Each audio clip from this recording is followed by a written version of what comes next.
திமுக அரசும் சரி, பாரதிய ஜனதா கட்சி அரசும் சரி, தேர்தல் நேரத்தில் மக்களுக்கு அளிக்கும் வாக்குறுதிகளை செய்வதே இல்லை.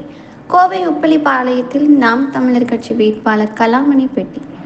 கச்சத்தீவு குறித்து தொடர்ந்து பாரதிய ஜனதா கட்சியின் மாநில தலைவரும் கோவை நாடாளுமன்ற வேட்பாளருமான அண்ணாமலை பொதுமக்களிடம் பொய்யான தகவல்களை கூறி வாக்குகளை சேகரித்து வருகின்றார் என இன்று கோவை உப்பளிப்பாளையம் பகுதியில் உள்ள பத்திரிகையாளர் மன்றத்தில் செய்தியாளர்களை சந்தித்து பேசிய நாம் தமிழர் கட்சியின் வழக்கறிஞரும் கட்சியின் மாநில துணைத் தலைவருமான ஆனந்தராஜ், பொள்ளாச்சி நாடாளுமன்ற தொகுதி வேட்பாளர் மருத்துவர் நா. சுரேஷ், கோவை நாடாளுமன்ற தொகுதி வேட்பாளர் கலாமணி ஜெகநாதன் ஆகியோர் தெரிவித்தனர். மேலும் இதுகுறித்து கலாமணி கூறுகையில், 2 நாட்களாக கச்சத்தீவு குறித்து அண்ணாமலை கோவையில் பிரச்சாரம் செய்து வருகின்றார். ஆனால் 10 ஆண்டுகளாக மத்தியில் பாரதிய ஜனதா கட்சியின் ஆட்சிதான் நடந்தது. இந்த 10 ஆண்டு காலத்தில் ஒரு நாளும் பேசாத பாஜக அரசு மற்றும் அண்ணாமலை இந்த 2 நாட்களாக பேசி வருகிறார். இது மீனவர்களின் வாக்குகளை பெற நடத்தும் சூழ்ச்சி நாடகம். இதனை மக்கள் புரிந்து கொள்ள வேண்டும். பாஜக, திமுக கட்சிகள் தேர்தல் நேரத்தில் அளிக்கும் வாக்குறுதிகளை செயல்படுத்துவதில்லை, பொய்யான வாக்குறுதிகளை மட்டும் கூறுவதாக தெரிவித்தார். இந்த செய்தியாளர்கள் சந்திப்பின் பொழுது நாம் தமிழர் கட்சியின் மண்டல ஒருங்கிணைப்பாளர் அப்துல் வஹாப் உள்ளிட்ட பலர் கலந்து கொண்டனர். அனைவருக்கும் வணக்கம். கடந்த 2 நாட்களாக பாஜக மாநில தலைவர் அவர்கள் தகவல் அறியும் உரிமை சட்டத்தில் பெற்ற சில ஆவணங்களை வைத்து இந்த கச்சத்தீவு பிரச்சனையை இப்போ வெளியே பொதுமக்கள் மத்தியில பேசிட்டு இருக்காரு. திமுக, காங்கிரஸ், அதிமுக, பாரதிய ஜனதா கட்சி, இந்த 4 கட்சிகளை பொறுத்து நாம் தமிழர் கட்சி எப்போதும் ஒரே நிலைப்பாட்டில் தான் இருந்திருக்குது. இவர்கள் ஆட்சி மாறுபவர்களே, இவர்களுடைய காட்சி என்றைக்கு மாறாது அப்படிங்கிற நாம் தமிழர் கட்சியுடைய நிலைப்பாடு. 2011 தமிழக மீனவனை அடித்தால் சிங்கள மாணவனை அடிப்பேன் அப்படின்னு சொல்லி அண்ணன் சீமான் அவர்கள் பேசியதற்காக தேசிய பாதுகாப்பு சட்டத்தில் கைது செய்யப்பட்டு வேலூர் மத்திய சிறையில் அண்ணன் அடைக்கப்பட்டிருந்தாரு.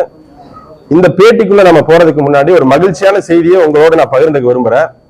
அண்ணன் வேலூர் மத்திய சிறையில் அடைக்கப்பட்ட பிறகு முன்னாள் பிரதமர் ராஜீவ்காந்தி கொலை வழக்கில் 22 ஆண்டுகளாக சிறைவாசம் அனுபவித்து வந்த தூக்கு தண்டனை உள்ளிட்ட 7 விடுதலையை நாம் தமிழர் கட்சி அன்றைக்கு அண்ணன் சிறையில் இருந்து வந்த போது ஒரு முழக்கத்தை முன்வைத்தார். இந்த 7 விடுதலை இல்லையே இந்த இனத்தின் விடுதலை சாத்தியமில்லை என்ற முழக்கத்தை முன்வைத்து தொடர்ந்து நாம் தமிழர் கட்சியுடைய வழக்கறிஞர் பாசறையும் கட்சியும் அந்த பிரச்சனையை மக்கள் மத்தியில் கொண்டு சென்று சட்ட போராட்டம் நடத்தி அவர்களுடைய தூக்கு தண்டனை ரத்து செய்தோம். அதன் பிறகு நீண்ட சட்ட போராட்டம் நடத்தி தமிழகத்தில் உள்ள தமிழ் தேசிய உணர்வாளர்களும் வழக்கறிஞர்களும் மனித உரிமை ஆர்வலர்களும் நடத்திய போராட்டத்தின் விளைவாக தமிழகத்தைச் சேர்ந்த அண்ணன் பேரறிவாளன், ரவி, அக்கா நளினி மூவரும் ஏற்கனவே விடுதலை செய்யப்பட்டு வெளியில் இருக்கிறார்கள். இலங்கை குடிமகனாக இருக்கக்கூடிய சாந்தன், முருகன், ராபர்ட் பயஸ், ஜெயக்குமார் இவர்கள் 4 பேரையும் திருச்சி சிறப்பு முகாமிலே கடந்த ஓராண்டாக இந்திய உச்ச நீதிமன்றம் அந்த வழக்கிலிருந்து அவர்களை முழுமையாக விடுதலை செய்த பிறகும் அவர்களை அடைத்து வைத்திருந்தார்கள். அதில் கடந்த மாதம் அண்ணன் சாந்தன் அவர்கள் உடல்நலக்குறைவால் இலங்கைக்கு செல்வதற்கு முந்தைய தினமே இறந்து விட்டார்.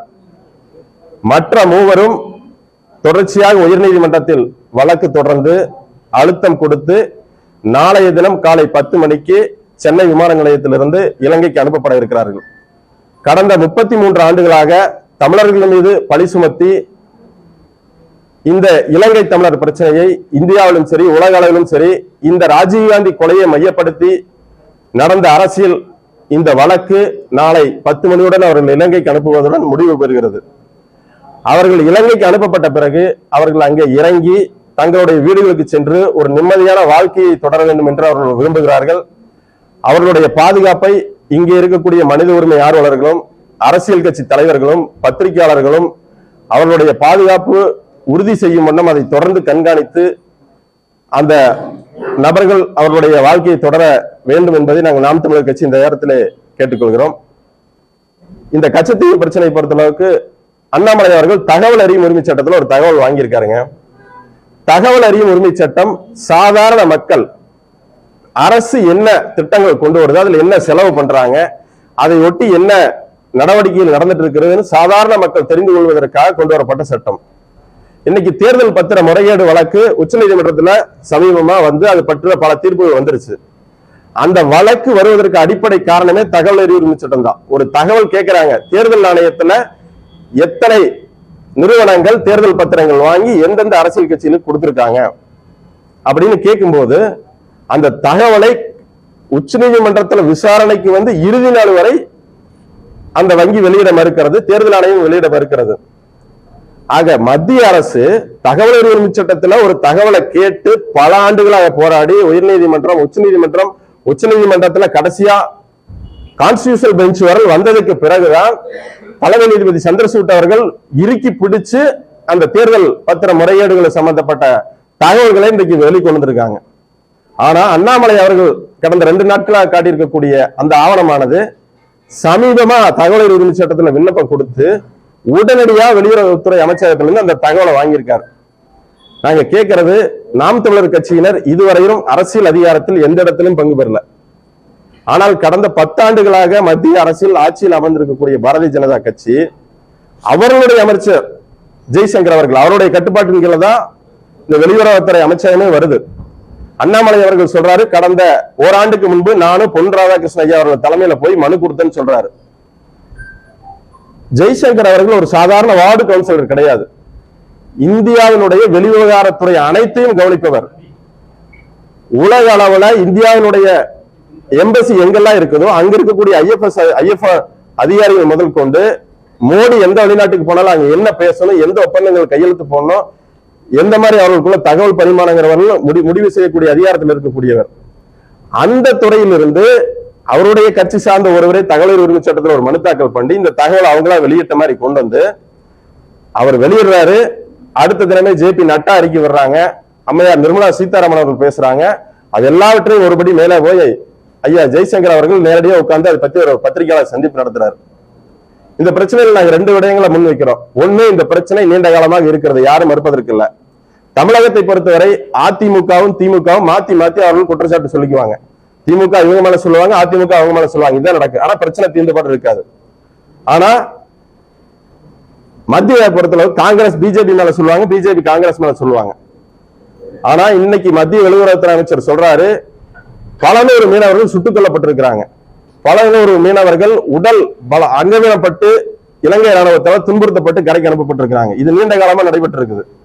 இப்ப அண்மையில பிரதமர் மோடி அவர்கள் யாழ்ப்பாணம் வரையிலும் போனாரு. அதாவது இலங்கை வரலாற்றுல இந்திய பிரதமர் ஒருவர் யாழ்ப்பாணம் வரையிலும் வந்தது இதுதான் முதல் முறை. அப்ப அவர் போகும்போது கூட ஜெய்சங்கர் அவர்களும் போயிருக்காரு. இந்த பிரச்சனை இருக்குதா அவருக்கு நீண்ட காலமா தெரியும். அதற்கு அப்புறம் அண்ணாமலை அவர்கள் ஒரு சுற்றுப்பயணம் போனார். அவர் பதவி கட்சிக்கு வந்த பிறகு இலங்கைக்கு ஒரு சுற்றுப்பயணம் போனார்.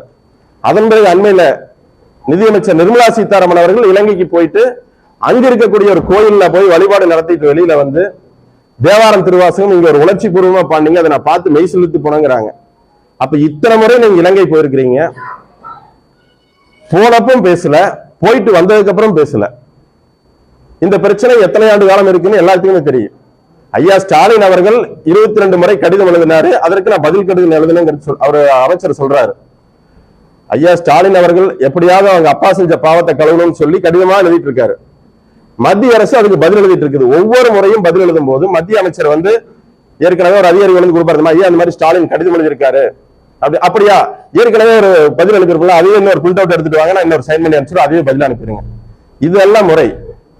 ஐபிஎஸ் படிச்ச அண்ணாமலை அவர்களுக்கு தெரியும், ஒரு காவல் நிலையத்தில் ஒரு ஆய்வாளர் இருக்காருன்னா ஒரு வழக்கு சம்பந்தமா நீதிமன்றத்தில் ஒரு பதில் கொடுக்கிறதா இருந்தா அந்த வழக்கினுடைய ஆரம்பம் முதல் இன்றைய வரை என்ன நடந்திருக்கோ எல்லாத்தையும் பார்த்துட்டு தான் பதில் கொடுப்பாங்க. 22 முறை நீங்க இது சம்பந்தமா பதில் கொடுத்திருக்கீங்க தமிழ்நாடு அரசுக்கு. 22 முறை நீங்க பதில் கொடுக்கும் போதும் இந்த இலங்கை பிரச்சனை, இந்த மீனவர் பிரச்சனை எல்லாமே உங்களுக்கு நன்கு தெரியும். இது சம்பந்தமாக ஏற்கனவே இந்திய உச்ச நீதிமன்றத்தில் 4 வழக்குகள் நிலுவையில் இருக்குது. ஒண்ணு அம்மையார் ஜெயலலிதா அவர்கள் 2008 தாக்கல் செய்த வழக்கு, இன்னொன்னு ஐயா கருணாநிதி அவர்கள் 2013 தாக்கல் செய்த வழக்கு, இன்னொன்னு 2016 சென்னை உயர்நீதிமன்றத்துல மீனவ சங்கம் ஒன்று தாக்கல் செய்த வழக்கு தள்ளுபடி செய்யப்பட்டு இப்ப உச்சநீதிமன்றத்துல மேல்முறையீட்டில் இருக்குது. இன்னொரு வழக்கு கே ரமேஷ் என்ற ஒரு தனிநபர் தாக்கல் செய்த வழக்கு. 4 வழக்கு இன்றைக்கு உச்சநீதிமன்றத்தில் நிலுவையில் இருக்குது. 2014 அதாவது பிஜேபி கவர்மெண்ட் வந்ததுக்கு பிறகு இந்த வழக்குல இந்த 10 ஆண்டுகளை என்ன நடவடிக்கை மேற்கொண்டிருக்கிறீங்க? இப்ப அண்ணாமலை தினமும் பத்திரிகையாளர் சந்திப்பு நடத்தலாம், அவர் என்ன வேணாலும் பேசலாம். ஆனா ஒரு அரசு, ஒரு அதிகார வர்க்கம், ஒரு ஆட்சியில் இருக்கக்கூடிய நிர்வாகம் ஒரு நீதிமன்றத்துல அந்த பிரச்சனை சம்பந்தமான வழக்கு நிலுவையில் இருக்கும்போது நீங்க கவுண்டர் அஃபிடவிட் ஃபைல் பண்ணணும். இந்த பிரச்சனையை நாங்க இப்படி பாக்குறோம் அப்படின்னு சொல்லி தாக்கல் பண்ணணும். இதுவரையிலும் கடந்த 10 ஆண்டுகள் ஏன் நீங்க தாக்கல் செய்யவில்லை? பேசிட்டார், 22 முறை கடிதம் அனுப்ப தெரியுது, இலங்கைக்கு போக தெரியுது, அங்க பேசுறீங்க, வர்றீங்க, இது சம்பந்தமா நாங்க மனு கொடுத்துன்னு சொல்றீங்க. மனு கொடுக்க வேண்டிய எங்களை போன்று இருப்பவர்கள், அதிகாரத்தில் இல்லாதவர்கள் மனு கொடுக்கலாம், அதிகாரத்தில் இருப்பவர்கள் தீர்வை சொல்லணும். இன்றைக்கு இந்த வழக்கு அப்படியே கிடப்பில் போடப்பட்டிருக்குது. இதே பாருங்க, ஆர்டிகல் 317 காஷ்மீர் வழக்காகட்டும், பாபர் மஸ்ஜித் இடித்த வழக்காகட்டும், இப்போ நானபாபி மசூதியில ஒரு பிரச்சனை கிளப்பிருக்காங்க. இந்த வழக்குகள் எல்லாம் விரைந்து நடக்கிறது. ஆனால் ஏன் இந்த கச்சத்தீவு வழக்குல 2014 இருந்து சென்னை உயர்நீதிமன்றத்தில் அந்த மீனவர் சங்கம் தாக்கல் செய்த வழக்கு 2014 தான் ஜட்ஜ்மெண்ட் ஆகுது. அதுல உங்க அட்டார்னி ஜெனரல், மத்திய அரசின் சார்பாக இருக்கக்கூடிய அட்டார்னி ஜெனரல் என்ன கவுண்டர் அஃபிடவிட் ஃபைல் பண்ணிருக்காரு? ஒண்ணு, இது கொடுத்ததுதான். ஏற்கனவே காங்கிரஸ் அதே போலதான் பலான்னு சொல்லிட்டு இருக்காங்க. அது கொடுத்தா நாங்க திரும்ப எடுக்க முடியாது, காங்கிரஸோட நிலைப்பாடு. நீங்க என்ன பண்ணிருக்கீங்க? பிஜேபி என்ன கவுண்டர் அஃபிடவிட் ஃபைல் பண்ணிருக்கீங்க? எதுவுமே கிடையாது. அமைதியா நாங்க நடவடிக்கை எடுக்கிறோம், நாங்க சரி பண்றோம். இது இரு நாடுகளுக்கு இடையிலான டிப்ளமேட்டிக் பிரச்சனை. அண்ணாமலை அவர்கள் குறிப்பா இலங்கைக்கு சென்ற போது 13வது சட்ட திருத்தத்தை நாங்க அமல்படுத்தி தமிழர்களுடைய வடக்கு கிழக்கு மாகாணங்கள்ல தமிழர்களுக்கு ஒரு அதிகார பகிர்வு நாங்க கொண்டு வரக்கு வலியுறுத்துறோம்னு சொன்னார். அது 1987, அதாவது இவர் பிஜேபி காங்கிரஸ் ராஜீவ் காந்தி ஜெயவர்தனா போட்ட ஒப்பந்தத்தின் அடிப்படையில் கொண்டு வரப்பட்டது அந்த 13வது அமெண்ட்மெண்ட். இந்தியாவில் எப்படி மத்திய அரசு தமிழக மாநில அரசு இருக்கிற மாதிரி அங்க இலங்கையில கொழும்புல மத்திய அரசும் தமிழர்கள் வசிக்கக்கூடிய வடக்கு கிழக்கு மாகாணங்கள்ல ஒரு மாநில அரசு அந்தஸ்து கொடுக்கணுங்கிறத அந்த அமெண்ட்மெண்ட். இது ஏற்கனவே 1987 ராஜீவ்காந்தி ஜெயவர்தனா ஒப்பந்தம் போட்ட பொழுது எங்களுடைய தலைவர் மேதகு பிரபாகரன் அவர்கள் இது தமிழர்களுக்கு எல்லளவும் பயன் தராது என்று அதை அன்னைக்கு நிராகரிச்சிட்டாங்க. தமிழ் மக்களும் அதை அடுத்து வந்த தேர்தலில் அந்த தீர்வை முன்வைத்து தேர்தலில் எதிர்த்து வாக்களிச்சு அதை நிராகரிச்சிட்டாங்க. ஆனா 1987 இருந்து இன்னைக்கு 2023 வரையிலும் அந்த ஒரு வெறும் காலி பெருங்காய டப்பா வச்சுதான் மத்திய அரசு உருட்டிட்டு இருக்காங்க. அந்த 13வது சட்ட திருத்தம் என்ன அப்படின்னா, இங்க தமிழகத்துல ஒரு கிராம நிர்வாக அலுவலர், வில்லேஜ் அட்மினிஸ்ட்ரேட்டிவ் ஆபீஸருக்கு இருக்கக்கூடிய அதிகாரம் கூட அங்க இருக்கிற முதலமைச்சருக்கு கிடையாது. இலங்கை உச்சநீதிமன்றத்தின் முன்னாள் நீதிபதி ஐயா விக்னேஸ்வரன் அவர்கள் வடக்கு மாகாண முதலமைச்சராக இருந்த போது ஒரு தகவலை சொல்றாரு, என்னுடைய அலுவலகத்துல ஒரு நாற்காலி வாங்குவதற்கு கூட எனக்கு அதிகாரம் கிடையாது, நான் அதை கொழும்புல கேட்டு அனுமதி வாங்கித்தான் ஒரு நாற்காலி வாங்கணும்னு சொல்றாரு. நில அதிகாரம் கிடையாது, காவல்துறை அதிகாரம் கிடையாது, நிதி வசூல் அதிகாரம் கிடையாது, என்னென்ன செலவு. இங்க ஒரு டம்மி போஸ்ட் விஏஓக்கு தமிழகத்தில் இருக்கக்கூடிய அதிகாரம் கூட அங்க இருக்கிற மாகாண முதலமைச்சர் கிடையாது. ஆனா ஐயா மோடி அவர்கள் இலங்கைக்கு போனப்போ அதே தான் பேசுறாங்க, அண்ணாமலை அவர்கள் போனப்போ அதான் பேசுறாங்க, நிர்மலா சீதாராமன் போன அதே 13வது சட்ட திருத்தத்தை இன்றைக்கு இலங்கையில் முழுக்க சீன அரசு கிராமங்கள் வரையில் ஊடுருவிட்டாங்க. கொழும்புல 200 ஏக்கர் நிலத்தை 99 ஆண்டுகளுக்கு இலங்கைக்கு தாரை காத்துட்டாங்க. அவ கிட்டத்தட்ட சீனாவினுடைய ஒரு இடத்தையும் நாட்டினுடைய ஒரு பகுதியாக அந்த இடத்தை நிறுவிட்டான். அந்த இடத்திற்குள்ள இலங்கையினுடைய சட்டங்களுக்கு செல்லுபடியாகாது. ஆனா இன்றைக்கு வெளியுறவுத்துறையை பொறுத்தவரையில் இந்தியாவில் காங்கிரஸ் ஆகட்டும் பிஜேபி ஆகட்டும் ஒரே கொள்கை தான், அது தமிழர்களுக்கு எதிரான நிலைப்பாடு. இன்னைக்கு மாலத்தீவுல இந்திய ராணுவத்தை அங்க இருக்கக்கூடிய அரசு வெளியேற்றிட்டு இருக்குது. கோயம்புத்தூர் மாநகராட்சியில் இருக்கக்கூடிய மக்கள் தொகையில் 1/3 பங்கு மக்கள் தொகை தான் மாலத்தீவு. இந்திய மக்கள் தொகை 130 கோடி, ஆனால் இலங்கை மக்கள் தொகை வெறும் 2.5 கோடி மக்கள் தொகை தான். ஆனால் இவ்வளவு பெரிய அரசு அண்டை நாடுகள்ல சீனா எங்கிருந்தோ ஆபரேஷன் முத்துமாலைங்கிற பேர்ல இலங்கையிலும் ஊடுருவிட்டாங்க, மாலத்தீவிலும் ஊடுருவிட்டாங்க. ஆனா இவங்க தேசத்தை பாதுகாக்கிறோம் என்று சொல்லக்கூடிய இவர்கள் இதற்கு எதிராக என்ன நடவடிக்கை எடுத்திருக்காங்க? தலைவர் பிரபாகரன் அவர்களும் விடுதலை புலிகள் இயக்கமும் அங்க களத்தில் நின்ற வரை சீனா உள்ள இருந்துதான். அவர்கள் 30 ஆண்டுகள் அறவழி போராட்டமும் 30 ஆண்டுகள் ஆயுத போராட்டமும் நடத்தியிருக்காங்க. சிங்களவர்களோடு எங்களால் இணைந்து வாழவே முடியாது. இலங்கை அரசை பொறுத்தவரையில் சீனாவிற்கு தலையையும் இந்தியாவிற்கு வாழையும் காட்டிக்கொண்டு இருபக்கமும் அவர்கள் உதவி பெற்றுக் கொண்டிருக்கிறார்கள். சீனா கிட்ட என்னங்கிறது, நீங்க எனக்கு உதவி செய்யலாம் இந்தியா பக்கம் போயிருங்கிறது. இந்தியா கிட்ட என்ன சொல்றது, நீங்க எங்களுக்கு உதவி செய்யலாம் நாங்க சீனா கிட்ட போயிருன்னு சொல்றது. ஆனா இந்த இலங்கைக்கும் இந்தியாவிற்கும் இடையில் வாழ்ந்து கொண்டிருக்கக்கூடிய பூர்வகுடி சமூகம், தமிழ் சமூகம் ஒரு 60 ஆண்டு காலம் ஒரு சுதந்திர விடுதலை போராட்டம் நடத்திய பிறகு அதை ஒரு பயங்கரவாத நடவடிக்கை என்று சொல்லி இந்தியாவினுடைய அரசு ஆயுதங்களை கொடுத்து அழித்து முடித்தார்கள். இது காங்கிரஸும் செஞ்சது. அதன் பிறகு அதை மாற்றி நாங்க தான் மாற்று 10 ஆண்டுகள் நாங்க ஆட்சியில் இருந்து சொல்லக்கூடிய பிஜேபியும் அதான் செய்யுது. காரணம் என்னன்னா, இவர்கள் தமிழர்களை பொறுத்து எப்போதும் எதிர்மலையில் இருப்பவர்கள். இன்றைக்கு IPS படிச்சிருக்கிற அண்ணாமலை அவர்களுக்கு தெரியும்.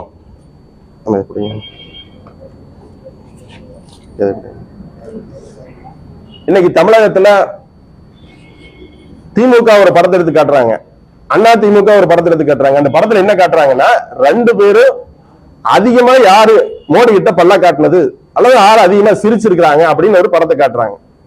நாம் தமிழர் கட்சி நாங்க இந்த சிரிக்கிற வேலைக்கெல்லாம் இங்க அரசியல் பண்ண வரலைங்க. மக்களுடைய கண்ணீரையும் வலியையும் இந்த மக்கள் சமூகத்தின் முன்னாடி நாங்க வைக்கிறோம். 2017 ராமநாதபுரத்தை சேர்ந்த ராமேஸ்வரத்தை சேர்ந்த பிரிட்ஜோங்கிற ஒரு மீனவர் 22 வயது இளைஞன், இந்த புகைப்படத்தை பார்த்தீங்கன்னா தெரியும் எப்படிப்பட்ட பையன் தெரியும். மீன் பிடிக்க கடலுக்கு செல்றான். அவனுடைய கழுத்தில் சுடப்பட்டு உடன் வந்த சரவணன்கிற ஒரு மீனவரோட உடலோட கரைக்கு வர்றான்.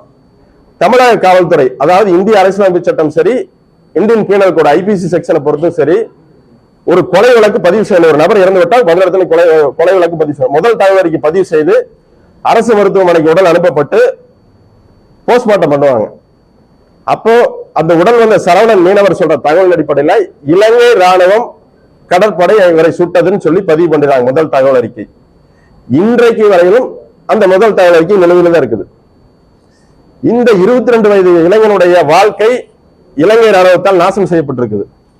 இது போல நாங்க திரட்டின தகவல்கள் 140 FIR ஃபைல் ஆயிருக்குது. ஆனா 302 இல்லாம 307, அதாவது கடும் காயங்கள், உடல் ஊனம் ஏற்படக்கூடிய காயங்களை இலங்கை ராணுவம் பல முறை ஏற்படுத்தி இருக்குது. இந்த முதல் தகவல் அறிக்கை இந்திய அரசு தான் பதில் சொல்லணும். மாநில அரசு முதல் தகவல் அறிக்கை பதிவு செஞ்சிருவாங்க. ஆனா வெளி விவகாரத்தை பொறுத்தவரைக்கும் ஒரு அண்டை நாட்டினுடைய ராணுவம் ஒரு இந்திய குடிமகனை சுட்டுக் கொண்டிருக்குதுன்னு சொன்னா, இத்தனை பேரை சுட்டுக் கொண்டிருக்குதுன்னு இன்னைக்கு ஜெய்சங்கர் பேட்டி கொடுக்கிறாரு. அவர் ஒன்னும் வார்டு கவுன்சிலர் கிடையாது, இந்த பெரும் நாட்டுக்குடைய ஒரு முக்கியமான துறையினுடைய அமைச்சர். நீங்க இதுவரையில இந்த முதல் தகவல் அறிக்கையின் பேர்ல என்ன நடவடிக்கை எடுத்திருக்கீங்க? இன்னைக்கு இன்னொரு கூடுதலான ஒரு முக்கியமான தகவல் நான் சொல்றேங்க. இது 2011 வந்த புகைப்படம். 2/4/2011, அதாவது இன்றைய தினம் இந்திய இலங்கை வேர்ல்டு கப் மேட்ச்ல இலங்கை தோல்வியுற்று இந்தியா வெற்றி பெறுது. இந்தியா உலக கோப்பையை கிரிக்கெட்ல வாங்கிறாங்க. அன்றைய தினம் பாத்தீங்கன்னா ராமேஸ்வர கடல் பகுதியில் மீன் பிடிச்சிட்டு இருக்கக்கூடிய விக்டர், அந்தோனி, ஜான் பால், மாரிமுத்து அப்படிங்கிற 4 மீனவர்களை இலங்கை கடற்படை பிடிச்சிட்டு போயிடுறாங்க. அவர்களுடைய உடல் 4/4/2011 அன்னைக்கு ராமேஸ்வர கடல் பகுதியில் கரையொதுங்குது. இந்த 4 மீனவர்களும் இலங்கை கடற்படையால் துன்புறுத்தப்பட்டு கொலை செய்யப்பட்டிருக்கிறாங்க. 2011 ஒரு வேர்ல்டு கப் மேட்ச்ல இலங்கை தோத்தாங்கிற ஒரே காரணத்திற்காக அப்பாவி 4 இந்திய குடிமகன்கள், இந்திய தமிழ் மீனவர்கள் சுட்டுக் கொல்லப்பட்டிருக்கிறாங்க. இது போல எண்ணற்ற சோக கதைகள் இந்த தமிழக மீனவர்கள் மத்தியில நிரம்பி கிடக்குது. அண்மையில கெஜ்ரிவால் கைது செய்யப்பட்டதற்கு ஜெர்மனியினுடைய தூதரகத்தை கூப்பிட்டு மிரட்டுறாங்க. கனடாவில் காலிஸ்தான் உரிமை கோரி போராடக்கூடிய மக்களுக்கு சம்பந்தப்பட்ட பிரச்சனையில கனடாவினுடைய தூதரகத்திலிருந்து அதிகாரி கூப்பிட்டு மத்திய அரசு மிரட்டது. இத்தனை மீனவர்கள் சுட்டுக் கொல்லப்பட்டிருக்கிறாங்க. இத்தனை மீனவர்கள் சுட்டுக் கொல்லப்பட்டு உடன் வந்த மீனவர்கள் அங்கவீனப்பட்டு கரையொதுங்கி முதல் தகவல் அறிக்கை பதிவு செய்யப்பட்டு இன்றைய தினம் வரை நிலுவையில் இருக்குது. இந்தியாவினுடைய உளவு அமைப்பு என்னங்கிறது IPS படிச்ச அண்ணாமலை அவர்களுக்கு நன்கு தெரியும். உள்நாட்டில் IB இருக்குது, இலங்கையில ரா இருக்குது. இங்க ஒரு சிறு துரும்பு ஆர்ப்பாட்டம் நடந்தாலும் மத்திய அரசுக்கு பதிவு செய்யப்பட்டு அனுப்பப்படும். இந்த பிரச்சனை இங்க வெடிக்க போகுது. ஆனால் இத்தனை ஆண்டு காலம் இருக்கக்கூடிய பிரச்சனையை இந்தியாவுடைய உளவு நிறுவனங்கள் என்ன பார்த்துட்டு இருக்கிறீங்க? ஆக மத்திய அரசை பொறுத்தவரையில் அண்ணாமலை அவர்கள் பத்திரிகையாளர் சந்திப்பு நடத்தி இது பேசுறதை விட நீங்க இந்த பிரச்சனையில என்ன செய்ய போறீங்க? ஏற்கனவே 4 வழக்குகள் உச்சநீதிமன்றத்தில் நிலுவையில் இருக்குது. நாங்க கேட்கறது ஒன்னே ஒண்ணுதான், அந்த வழக்குல மத்திய அரசு, காங்கிரஸ், திமுகவும் பதில் சொல்லணும். இதுக்கு அவங்க நாங்க தான் அடுத்து வர போறோம். ஏற்கனவே பல தேர்தல் அறிக்கையில கச்சத்தை இணைப்போம், எப்பவும் போல காப்பி பேஸ்ட் ஒரு பிரிண்ட் அவுட் தான் தேர்தல் அறிக்கை. நீங்க என்ன பண்ண போறீங்க? பிஜேபி, அதிமுக நீங்க என்ன பண்ண போறீங்க? அம்மையார் ஜெயலலிதா 2008 தாக்கல் செய்த வழக்கும் சரி, 2013 ஐயா கருணாநிதி அவர்கள் தாக்கல் செய்த வழக்கு சரி, 2 தரப்புமே எதிர்கட்சியா இருக்கும்போது தாக்கல் செய்த வழக்கு எல்லாமே அரசியல் காரணங்களுக்காக தாக்கல் செய்யப்பட்ட வழக்குகளை ஒழிய தமிழக மீனவர்களுடைய பிரச்சனையை உண்மையில் தீர்க்க வேண்டும் அப்படிங்கிற எண்ணம் அவங்களுக்கு சிறிதளவும் கிடையாது. கட்சி மாறலாமா ஒழிய மத்தியில காட்சிகள் மாறுவதில்லை. மத்தியில இருக்கக்கூடிய மத்திய அரசினுடைய நிர்வாக அமைப்பு, அதாவது பியூரோகிரசி, அது வந்து என்றைக்கும் இலங்கையில் இருக்கிற தமிழ்நாட்டு சரி, தமிழகத்தில் இருக்கிற தமிழ்நாட்டு சரி, எதிர்நிலையில தான் முடிவெடுத்துட்டு இருக்கிறாங்க. அது பிஜேபி அரசாக இருந்தாலும் காங்கிரஸ் அரசாக இருந்தாலும் மாறி மாறி குற்றச்சாட்டுகளை சொல்வதை விட்டுவிட்டு இந்த பிரச்சனைக்கு ஒரே தீர்வு இன்றைக்கு நடந்த உச்ச நீதிமன்றத்தில் இருக்கக்கூடிய நிலுவையில் இருக்கக்கூடிய வழக்குகளை மத்திய அரசின் சார்பில் நீங்க காங்கிரஸ் வந்தாலும் சரி, பிஜேபி வந்தாலும் சரி, நாங்க இதுல கவுண்டர் அஃபிடவிட் தாக்கல் செய்யும் போது அன்றைக்கு அரசியல்காரங்களுக்காக கொடுத்துட்டாங்க. இது நாங்க வந்து இன்னைக்கு ஏத்துக்கல. இன்னைக்கு வந்து மீனவர்களுக்கு பாதிப்பாகுது. அரசு இந்த மனுதாரருடைய பெயரை ஏற்றுக்கொள்ள வேண்டும், நீதிமன்றத்தில் தாக்கல் பண்ணுங்க. இரு நாடுகளுக்கு இருக்கக்கூடிய ஒப்பந்தத்தை எந்த நாட்டினுடைய உச்ச நீதிமன்றத்தில் வழக்கு தாக்கல் பண்ணலாம், அங்க ரத்து செய்யலாம். இலங்கை ராஜீவ் ஜெயவர்தன் ஒப்பந்தத்தை அங்க இலங்கையில் இருக்கக்கூடிய ஜனவிக்தி பிரமணாங்கிற கட்சி ஸ்ரீலங்கன் உச்ச நீதிமன்றத்துல அந்த ஒப்பந்தம் இலங்கை அரசியலமைப்பு சட்டத்துக்கு எதிரான வழக்கு தாக்கல் செஞ்சு அதை நீர்த்து போக வச்சுட்டாங்க, ரத்து செஞ்சுட்டாங்க. அதுபோல நீங்க சிங்களவர்கள் ஒருபோதும் தமிழர்களுக்கு ஆதரவா நிக்க மாட்டாங்க. சிங்களவர்கள் என்றைக்கும் இந்தியாவிற்கு எதிராகவும் தமிழர்களுக்கு எதிராகவும் தான் நிற்பாங்க. இன்னைக்கு அவங்க சீனா பக்கம் போயிடுவாங்க, அதை நாங்க ராணுவ தளவாடை உள்ளிட்ட படகுகள் கொடுக்கிறோம், எல்லாமே கொடுத்தீங்கன்னாலும் அது நாளைக்கு தமிழக மீனவர்களுக்கு எதிராக தான் திரும்பு. இந்த பிரச்சனையை புரிஞ்சுக்கிட்டு ரெண்டு பேரும் மாறி மாறி குற்றச்சாட்டு சொல்ல, ரெண்டு பேருமே தவறு செஞ்சிருக்கிறீங்க, ரெண்டு பேருமே மௌனம் காத்திருக்கிறீங்க. இன்றைக்கு வரையிலும் ராமேஸ்வரத்துக்கு ஐயா மோடி அவர்கள் போறாரு, அங்கிருந்து பார்க்கும் தூரத்துலதான் கச்சத்தீவு. நான் 2010 கச்சத்தீவு போயிட்டு வந்திருக்கேன், நேரடியா பார்த்திருக்கிறேன். அது 285 ஏக்கர் 20 சென்ட் உள்ள ஒரு நிலப்பரப்பு.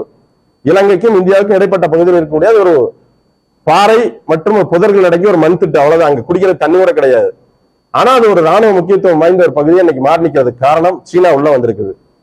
இன்றைக்கு வரக்கூடிய இலங்கையில வரக்கூடிய தேர்தலுக்கு ஐயா ஜெய்சங்கர் பேசுறது அங்க எதிரொலிக்கல. ஏன்னா அங்க வந்து இவங்க ஏதாவது ஒரு வேலை செய்வாங்க, இந்திய அரசு அங்க வந்து தமக்கு சாதகமான அரசு வர்றதுக்காக கூட இப்படி அறிவிக்கலாம்.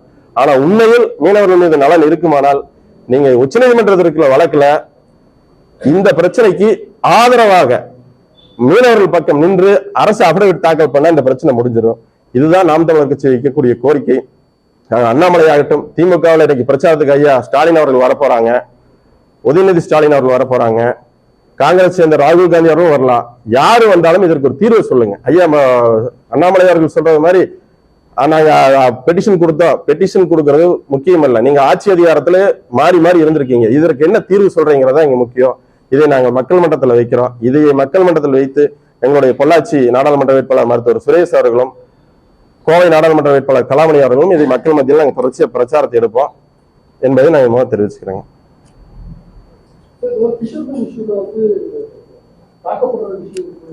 ஆமாங்க.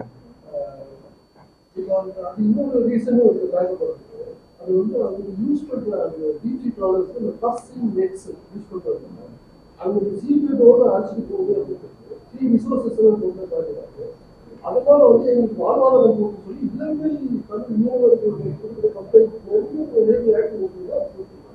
கண்டிப்பாங்க. அண்ணா ஒரு முக்கியமான பிரச்சனை சொல்றாங்க, இதை யாருமே வெளியில பரவலா பேசுறது இல்ல. இப்ப இலங்கையில கூட 2 நாட்கள் முன்பு டக்ளஸ் தேவானந்தாங்கிறவருடைய தலைமையில இலங்கையில மீனவர்கள் ஆர்ப்பாட்டம் பண்ணியிருக்காங்க. அதாவது நான் நம்மவருடைய மாணவன்கிற அடிப்படையில் சொல்றேன், இங்க நம்ம வந்து இயற்கை விவசாயம் செயற்கை விவசாயம் என்று நாம் பேசிக்கொண்டிருக்கோம் சமதள பரப்புல. ஆனால் கடல் பகுதியில மீனவர்கள் மீன் பிடிக்கிறதனுடைய நடைமுறைகள் இன்னைக்கு அறிவியல் தொழில்நுட்பத்தின் வாயிலாக பல இடங்கள்ல மாற்றங்கள் நிகழ்ந்திருக்குது.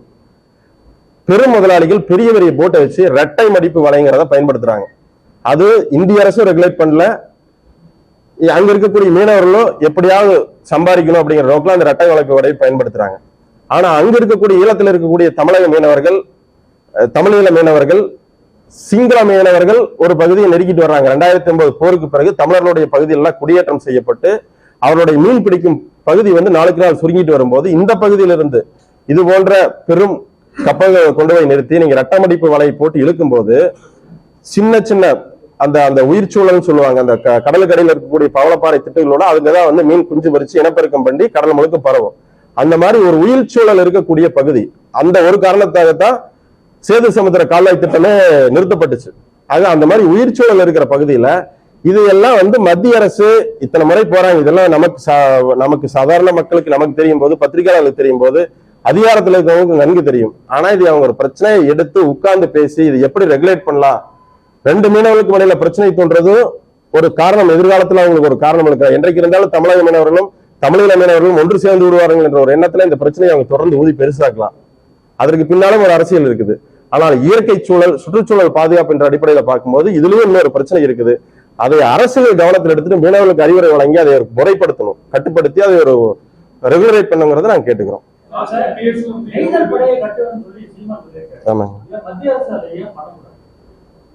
மத்திய அரசை பொறுத்தளவுக்கு அதற்கான அக்கறை இல்லை. இப்போ சென்னையில வெள்ளம் வந்து போது பாத்தீங்கன்னா மீனவர்கள் தான் படகு எடுத்துட்டு போய் மக்களை பல இடங்கள்ல மீட்டாங்க. இதே போல கேரள அரசு நீங்க இன்னைக்கு இணையதளத்துல போய் போட்டு பாருங்க, கேரள மீனவர்களை வைத்து ஒரு படை உருவாக்கியிருக்காங்க, அவங்க உருவாக்கிட்டாங்க. நான் கேட்கறது மத்திய அரசுக்கு அதற்கான தேவையில்லை. மத்திய அரசுக்கு என்ன, இந்த 19ஆம் தேதி வரல இந்த தேர்தல் நடக்கணும், அண்ணாமலை கொடுத்துருக்க அசைன்மெண்ட், இது எப்படியா இந்த பிரச்சனை எல்லாம் கடத்தி விடுங்க, ஏதாவது ஒண்ணு பேசுங்க, பிரச்சனை கடத்தி விடுங்க. இப்ப இன்னைக்கு இந்த கர்நாடகா பிரச்சனையை விட மிக முக்கியமான பிரச்சனை எதிர்கால தமிழகம் சந்திக்க போகுது. மேகதாதுல 6000 கோடி ரூபாயில கர்நாடக அரசு அணை கட்ட போகுது. காங்கிரஸ் கட்சியை சேர்ந்த சிவகுமார் துணை முதலமைச்சர் அறிவிச்சிட்டாரு, அது கட்டது உறுதியா நாங்க கட்ட போறோம்னு. அப்படி அவர்கள் சட்டமன்றத்துல, கர்நாடக சட்டமன்றத்துல அவங்க பேசும்போது பாரதிய ஜனதா கட்சி என்ன அறிவிப்பு கொடுத்திருக்கீங்க?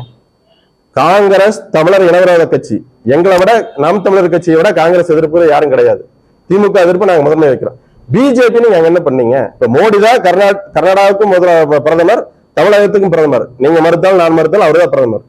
பாரதிய ஜனதா கட்சியினுடைய மத்திய தலைவர் ஜே.பி. நட்டா தான் அங்க இருக்கக்கூடிய மாநில கட்சிக்கும் தலைவர், இங்க இருக்கக்கூடிய மாநில கட்சிக்கும் தலைவர்.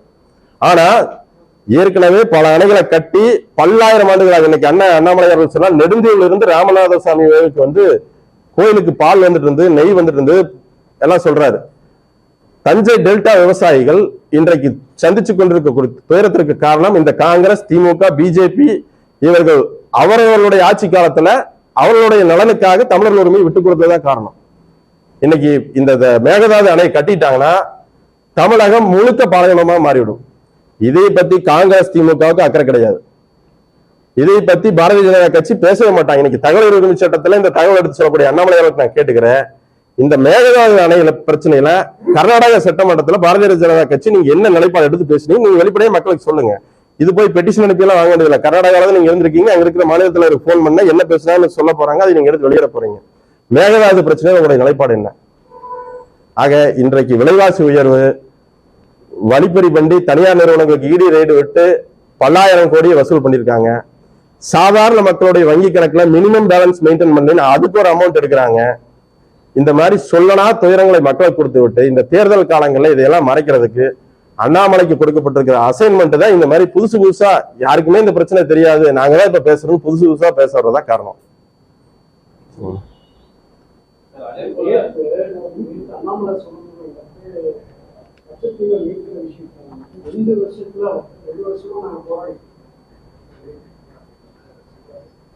பேச்சுவார்த்தை நடத்திட்டு ஆனா இன்னைக்கு தொண்டைமான் இலங்கை அமைச்சர் தொண்டைமான் சொல்லியிருக்காரு, அந்த மாதிரி இந்தியன் கவர்மெண்ட் பேச்சுவார்த்தையே நடத்துவீங்க, பேச்சுவார்த்தை நடத்தினா நாங்க அதுக்கான ப்ராப்பர் ரிப்ளை நாங்க கொடுக்க தயாரா இருக்கோம்.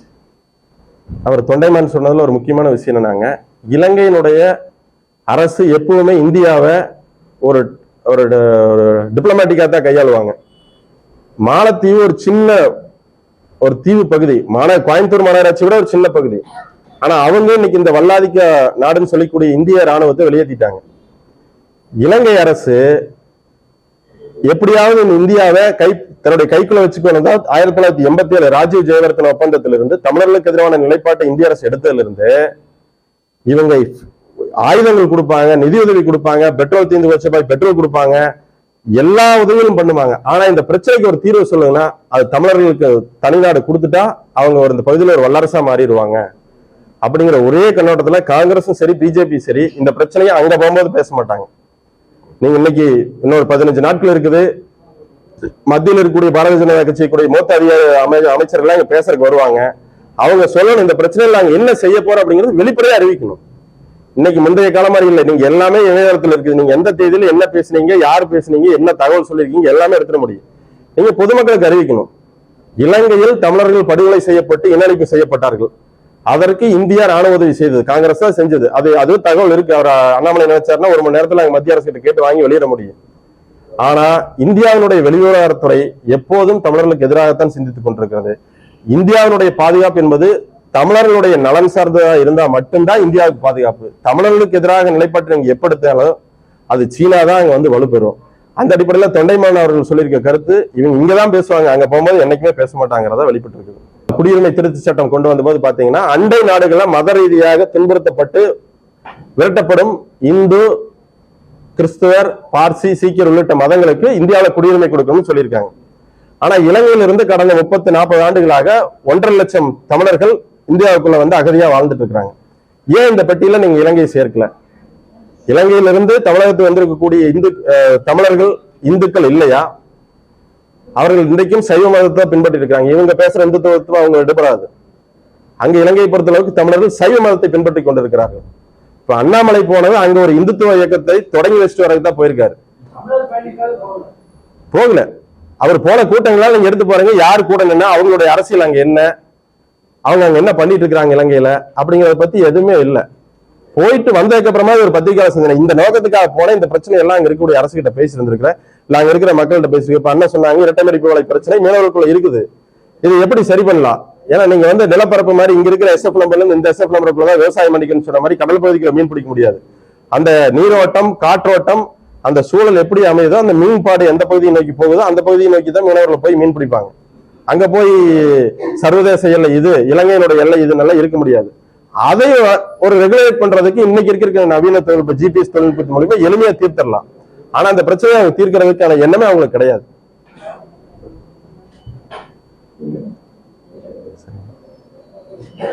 அண்ணாமலை இது சம்பந்தமா பேசணும். மத்திய அந்த வழக்குல நாங்க என்ன அஃபிடவிட் தாக்கல் பண்ண போறோம், இந்த 10 வருஷமா ஏன் தாக்கல் பண்ணுங்கிறத அவர் சொல்லணும். சரி.